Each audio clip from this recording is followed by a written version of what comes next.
माझ्यासाठी ती पहिली प्रतिक्रिया होती की असं घरातली आजी किंवा मोठी माणसं कशी आपल्याला प्रेमाने काहीतरी देतात तसं त्यांनी मला आणि दिलं की मला असं झालं की नको आजी.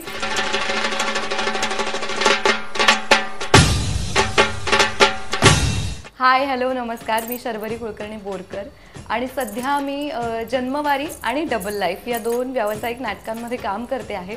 त्यातला जन्मवारी या नाटकाचा माझा किस्सा म्हणण्यापेक्षा खरं तर माझी आठवण अशी की मी त्यात कान्हो पात्राची भूमिका करते आणि कान्हो पात्र हे सगळ्यांना नोन असं व्यक्तिमत्व आहे. त्यांचं कार्य, त्यांनी लिहिलेलं साहित्य सगळ्यांना माहिती आहे. तर एका प्रयोगानंतर एक आजी, म्हणजे अतिशय वयस्कर आजी, त्या मला भेटायला आल्या आणि त्यांनी असा हात पुढे केला. तर मला छान वाटलं की पटकन ना प्रेक्षकांना असं हात कसं लावायचं असं मला वाटलं. मी नमस्कार करायला वाकले तर त्या म्हणाल्या की त्यांनी नमस्कार करू दिला मला आणि त्या म्हणाला की नाही, माझा हात पुढे केला तर मला आधी हात मिळव.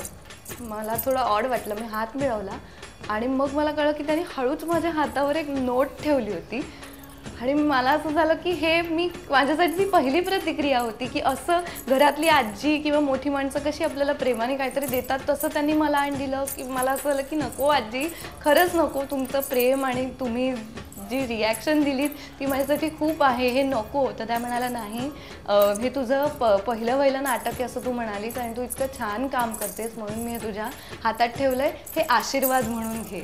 तर मला अशी एखादी प्रतिक्रिया खूप मोठी वाटते. मग ती नोट 1 रुपयाची आहे का 500 रुपयाची आहे का नाणं आहे, काही फरक पडत नाही. पण कोणातरी असं आपल्यासाठी प्रेमाने करावंसं वाटतं, हक्काने हेही करावंसं वाटतं. हे मला खूप छान वाटलं.